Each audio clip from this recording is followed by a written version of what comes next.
Hello and welcome to the Story Atelier, where we bring you tales full of emotion, drama, and unexpected twists, inviting you to uncover the deeper meanings hidden within each story. Today, we're diving into a powerful and heartwarming narrative that's as tragic as it is miraculous. A story of love, memory, and a journey to rediscover the pieces of a life once thought lost. Have you ever wondered what it would feel like to come face to face with the love of your youth, the one you believed was gone forever? Today's story, Millionaire, recognizes Waitress, his youthful love, presumed dead 23 years ago, will take you on that very journey. Get ready for a tale of unexpected reunions, buried truths, and the resilience of the human heart. Let's uncover together what happens when fate gives two people a second chance at the love they thought was lost forever. Now, let's dive in. The neon glow of Rosie's diner flickered faintly against the backdrop of a quiet night in Charleston, South Carolina. It was one of those evenings when the air felt heavy with nostalgia. Carrying the scent of salt water from the nearby harbor, Jonathan Reed, a man known for his business acumen and the fortune he had amassed over the years, found himself drawn to this unassuming cafe on the edge of town. He wasn't sure why he'd come. Maybe it was the pressure of his high-profile lifestyle or the weight of decisions that felt more like calculations than choices. Jonathan was no stranger to the elite, the power lunches, the champagne-filled galas, but lately, something felt hollow. He craved something authentic, something grounding. The cafe's warm light and the sound of soft music leaking through the windows offered him a respite he hadn't known he needed. As he stepped inside, the smells of freshly brewed coffee and warm pie greeted him, blending with the faint chatter of customers scattered across the room. Jonathan chose a booth by the window, his gaze drifting to the world outside. The bustling streets of Charleston, alive even at this hour, provided the perfect backdrop for his restless thoughts. For a moment, he allowed himself to feel like just another face in the crowd, a man searching for something he couldn't name. "Can I get you started with something to drink?" The voice broke through his reverie. Polite, gentle, but with a certain melody that caught him off guard. He looked up, and the world around him seemed to freeze. Standing before him was a waitress, her tray balanced expertly in one hand, her gaze curious yet unassuming. But Jonathan saw more. Something about her was achingly familiar, the way her soft blue eyes sparkled, like sunlight dancing on water. For a moment, he felt the weight of decades collapse into this one instant. "Mom?" she asked again, her voice tinged with confusion as he stared too long. "Sorry," he muttered, clearing his throat and breaking the spell. "Just a coffee, black, please." She nodded, offering him a faint smile before moving to the counter. Jonathan watched her go, his heart pounding as if he had seen a ghost. Could it be her? No, it couldn't. The woman he was thinking of had been gone for nearly 25 years. Claire Donovan, the love of his youth, the woman he had mourned for years, was supposed to have died in a car accident. He had attended her funeral, stared at her grave, and spent countless nights imagining the life they might have shared if fate had been kinder. And yet, this waitress looked so much like her, down to the small freckle near her temple that he used to kiss whenever she laughed. It was impossible, wasn't it? When she returned with his coffee, he found himself blurting out, "What's your name?" The question caught her off guard, and her smile faltered. "It's Anna," she said hesitantly. "Is something wrong?" Jonathan hesitated. Her name wasn't Claire, but there was something in the way she looked at him, a flicker of recognition, though she quickly masked it with a polite smile. "No," he said softly, shaking his head. "You just remind me of someone I used to know." Her brows furrowed slightly, but she didn't press further. "Well, let me know if you need anything else," she said before walking away. Jonathan's thoughts spiraled as he sipped his coffee. Was it possible that she had survived? Could she have lost her memory? Been living under a new identity all these years? It was a ludicrous thought. But the resemblance was too striking to ignore. His hand trembled as he reached for his phone, pulling up the obituary he had saved all those years ago. The photo of Claire stared back at him, her smile frozen in time. The resemblance was undeniable. Unable to resist, he waited until her shift ended. He watched as she untied her apron, grabbed her coat, and stepped out into the cool night air. Taking a deep breath, Jonathan followed her outside. "Anna," he called, his voice soft but urgent. She stopped and turned, surprise flashing across her face. "Yes, I know this is going to sound strange," he began, his words tumbling out in a rush. "But I need to ask, were you in an accident about 25 years ago?" "A car crash?" Her eyes widened, and for a moment, she looked like she might bolt. But then something in his tone stopped her. I don't know," she stammered. "I was told I had an accident when I was young. I don't remember much from before then." "Why are you asking?" Jonathan's heart pounded as he took a step closer. "Because I think I know who you are." The night air carried a stillness that seemed to echo the weight of their conversation.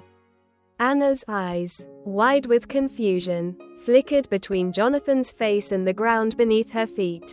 She crossed her arms tightly, as though shielding herself from the strange intensity of his words. "I don't understand," Anna said, her voice trembling. "What do you mean you think you know who I am?" Jonathan hesitated, struggling to find the right words.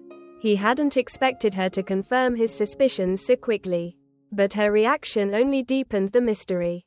"I know this sounds insane," he began carefully, "but you remind me of someone very important to me."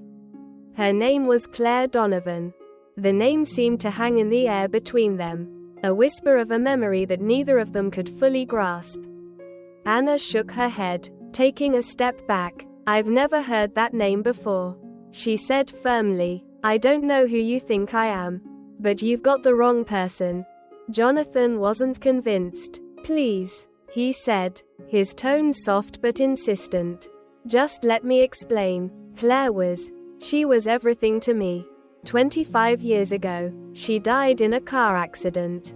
At least, that's what I thought. But now I see you. And you look so much like her. It's uncanny." Anna's hands tightened around the strap of her purse. "Mr. Reed," she said, clearly startled that he knew her name. "I'm sorry for your loss. But I don't think this has anything to do with me."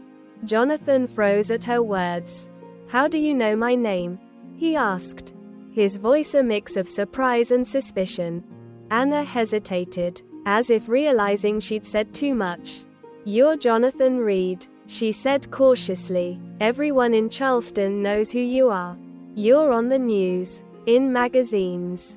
Her explanation made sense, but Jonathan couldn't shake the feeling that there was more to her knowledge than she was letting on. "Do you really not remember anything from before your accident?" he pressed gently. "No family, no friends, no connections." Anna's gaze faltered, and she let out a shaky breath.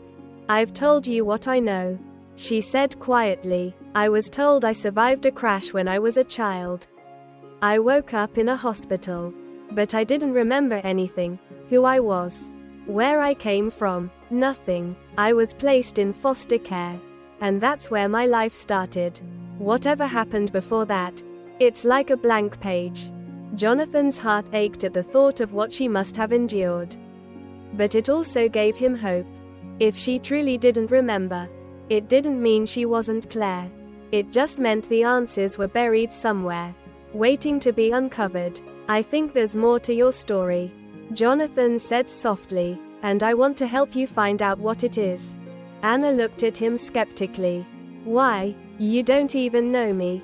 "Because if there's even a chance that you're Claire, I can't walk away from this," Jonathan said, his voice filled with quiet determination. "You deserve to know the truth about your past, no matter what it is."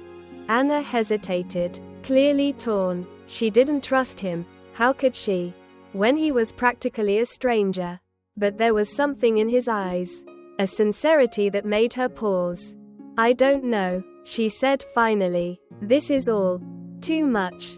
I need time to think. Jonathan nodded, recognizing that he couldn't push her further tonight.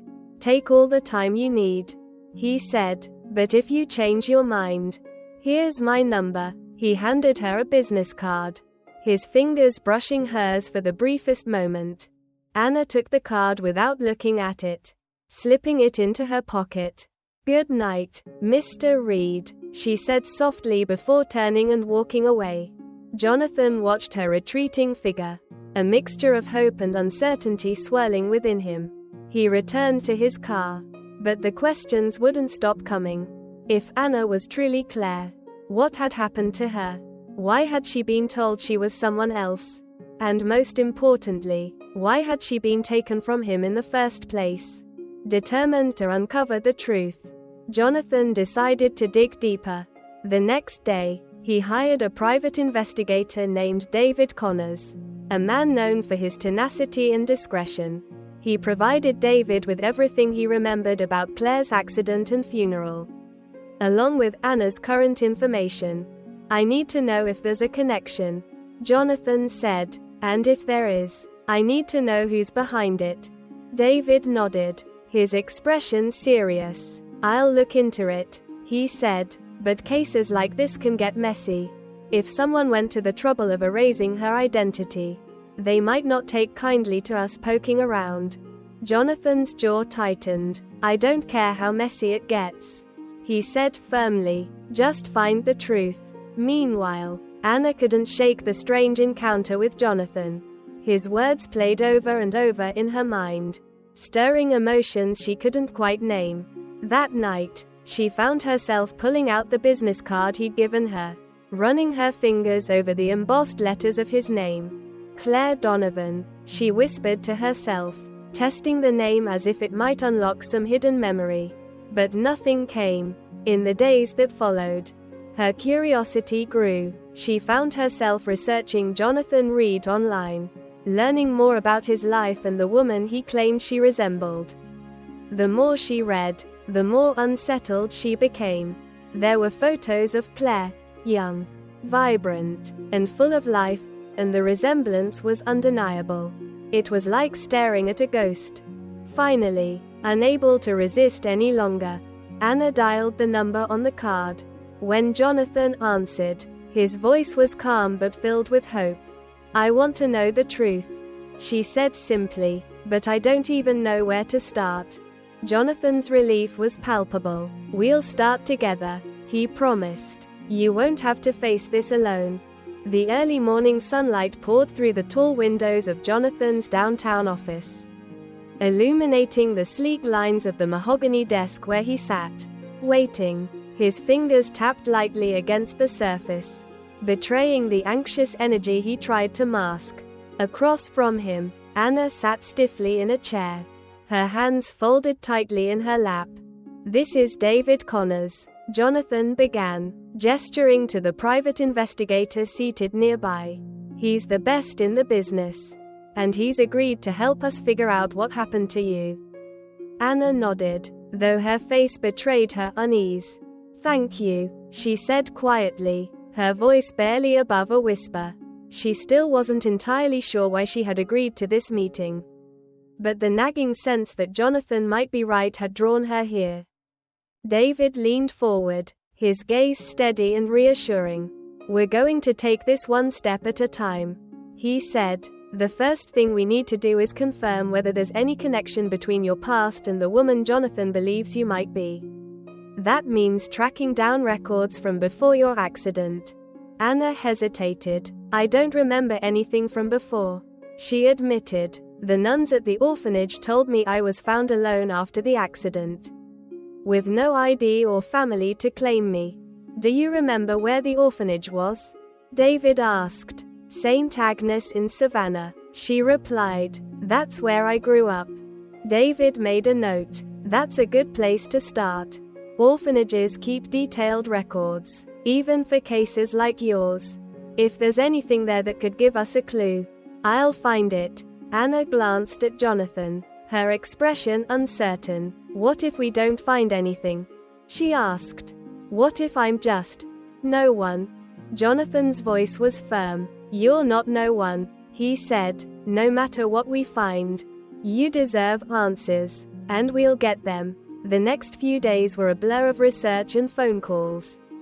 David traveled to Savannah to comb through the archives at St. Agnes, while Jonathan and Anna stayed in Charleston, anxiously awaiting news. In the meantime, Jonathan tried to learn more about Anna's life, hoping that small details might lead to something significant. They met often, sharing long conversations over coffee at Rosie's Diner. Anna told him about her childhood at the orphanage, the strict routines, the kind but distant nuns, and the gnawing sense that something important was missing from her life. "I used to have these dreams," she admitted one afternoon. "Flashes of faces I didn't recognize, places I'd never been. They felt so real, but when I woke up, they were gone." Jonathan listened intently, his heart aching for the woman who had been robbed of her identity. "What kind of faces?" he asked gently. "Mostly one," she said, her brow furrowing as she tried to remember. "A man, tall, with dark hair. He had this way of looking at me, like I was the only person in the world who mattered." Jonathan's breath caught in his throat. "Do you remember anything else?" he asked, his voice barely audible. She shook her head. "It's just a feeling," she said, "like he was important to me. But I don't know why." Jonathan didn't press further, but his conviction grew stronger with each passing day. He was certain now that Anna was Claire, even if she didn't remember it. A week later, David returned with news. They met in Jonathan's office, the tension in the room palpable as David spread out a series of documents on the desk. "I found something," he said, his tone serious. "The records from St. Agnes confirm Anna's arrival there in the summer of 1998. Shortly after a car accident outside Savannah. She was brought in by emergency services. But here's where it gets interesting." He tapped a photograph attached to one of the documents. This was taken the day she arrived. Anna leaned forward, her breath hitching as she looked at the photo. It was her, young, dazed, and bandaged, but undeniably her. "Notice anything else?" David asked, pointing to the background of the image. Jonathan peered closer, his eyes narrowing. There, partially obscured by the edges of the photo, was a man standing in the corner, a man he recognized instantly. "Thomas Donovan," Jonathan whispered, his voice filled with shock. Anna's head snapped up. "Who's Thomas Donovan?" she asked. Jonathan swallowed hard. "Claire's father," he said. "Your father." Anna's face went pale. "That can't be right," she said, shaking her head. "The nuns told me no one came for me. They said I had no family." David nodded grimly. "That's what they were told too," he said. "But the records show that Thomas Donovan was at the hospital the day you were admitted. He left before any formal identification could be made. And after that, nothing. He disappeared." Anna's hands trembled as she clutched the edge of the desk. "Why would he do that?" she asked, her voice cracking. "Why would my own father leave me there?" Jonathan's jaw tightened. "I don't know," he said, "but we're going to find out." The discovery raised more questions than answers. Why had Thomas Donovan abandoned his daughter? And why had he allowed the world to believe she was dead? As David dug deeper, the pieces of the puzzle began to come together. It turned out that Thomas Donovan had been involved in a series of shady business deals in the months leading up to Claire's accident. The crash had initially been ruled an accident, but new evidence suggested foul play. Witnesses had reported seeing another car run Claire's vehicle off the road, but no suspects were ever identified. "It's possible," David said during the next meeting, "that Thomas orchestrated the crash himself. He might have thought Claire knew something about his illegal activities and saw her as a threat. Jonathan's stomach churned at the thought. So he staged her death to cover his tracks? He asked. David nodded. That's what it looks like. And when she survived, he made sure no one would ever find her. Anna listened in stunned silence, her mind racing. I don't understand, she said finally. If he thought I was a threat, why not just? Her voice trailed off, but the implication was clear. David hesitated before answering. Maybe he couldn't bring himself to go that far, he said. Or maybe he thought losing your memory was punishment enough. Jonathan reached for her hand, his grip steady and reassuring. Whatever his reasons, we're not letting him get away with it, he said. We'll find him, Anna, and we'll make sure he answers for what he did. The air in Jonathan's office felt heavier than usual as the team prepared for the next steps. David Connors had traced Thomas Donovan to a private estate in the mountains of North Carolina, where he'd been living a reclusive life under a new identity. The pieces were finally coming together. But what they revealed was darker than anyone had anticipated. Jonathan sat across from Anna, who looked pale but resolute. The revelations of the past weeks had left her shaken, but there was a quiet determination in her eyes now. She wanted answers, and justice. Are you sure you're ready for this? Jonathan asked softly, his hand resting lightly on hers. Anna nodded. I need to know why he did this to me, she said firmly. I need to hear it from him. David leaned forward, spreading a map across the desk. The estate is heavily guarded, he explained. We'll need to go through the proper legal channels to confront him. I've already contacted the authorities, and they're ready to move as soon as we have enough evidence. Jonathan's jaw tightened. We have more than enough, he said. It's time to bring him out of hiding. The drive to North Carolina was tense, the silence in the car punctuated only by the hum of the engine.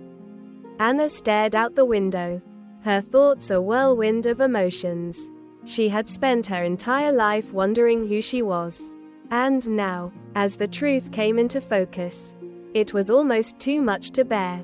When they arrived at the estate, the authorities were already in position. Anna and Jonathan stayed back, watching as officers moved through the gates with quiet precision. Moments later, a man was led out in handcuffs. Even from a distance, Anna recognized him. Thomas Donovan's once imposing figure was now stooped with age, his expression a mixture of defiance and weariness. Her heart clenched as she saw the man who had been both her father and her betrayer. Inside the interrogation room, Thomas sat across from Anna and Jonathan, his gaze cold and unyielding. Anna's hands trembled as she faced him, but Jonathan's steady presence beside her gave her strength. Why did you do it? She asked, her voice steady despite the tears threatening to fall. Why did you leave me there? Why did you let me think I was no one? Thomas sighed, his shoulders sagging under the weight of years of secrets. I was trying to protect myself, he admitted. You knew too much, Claire, about the deals, the money laundering, everything. I thought if you were gone, it would all go away. Anna's breath hitched. You thought I was a threat, she said incredulously. I was your daughter, I didn't have a choice, Thomas said, his voice rising. If they thought you were alive, they would have come after me. You were collateral damage. The words cut deep, but they also gave Anna clarity. For so long, she had wondered if she had been forgotten by mistake. Now she knew the truth. Her father had chosen his own survival over her life. Jonathan leaned forward, his voice cold. You destroyed her life, he said. And for what? To save your empire? Look where it got you. Thomas said nothing, his gaze fixed on the table in front of him. The man who had once controlled everything now had nothing. In the weeks that followed, Thomas Donovan faced charges for his crimes, including orchestrating the crash that had nearly killed his daughter. The media frenzy surrounding the case was overwhelming, but Anna found solace in the small moments of healing she shared with Jonathan. Together, They visited the places where Anna's memories had been shattered and began to piece together a new sense of identity. She wasn't Claire Donovan anymore. Not entirely. But she wasn't just Anna either. She was someone new, someone stronger. One evening, as they sat on the porch of Jonathan's home overlooking the Charleston harbor, Anna turned to him with a soft smile. "Thank you," she said simply. "For what?" Jonathan asked, his tone gentle. "For not giving up on me," she replied. "For helping me find the truth." Jonathan reached for her hand, lacing his fingers with hers. "I promised you we'd face this together," he said, "and we still have so much to look forward to." Anna nodded, her gaze drifting to the horizon. For the first time in years, she felt free from the weight of the past, free to build a future on her own terms. Epilogue: A new beginning. Months later, Anna stood in front of a small gathering at a charity event she and Jonathan had organized. The event was dedicated to supporting survivors of trauma and those searching for lost loved ones. Anna shared her story, not as a tale of pain, but as a testament to resilience and hope. "This journey has taught me that no matter how lost we feel, there's always a way back to ourselves," she said, her voice clear and strong. "The truth may be painful, but it's also freeing, and when we choose love over fear, we find the strength to rebuild." The audience erupted into applause, but Anna's eyes found Jonathan's in the crowd. His smile was warm and filled with pride. Together, they had faced the darkness, and now they stood in the light. As the evening faded into a soft Charleston night, Anna felt a sense of peace she hadn't known in years. The past would always be a part of her, but it no longer defined her. She had reclaimed her life, and with it, the chance to write a new story.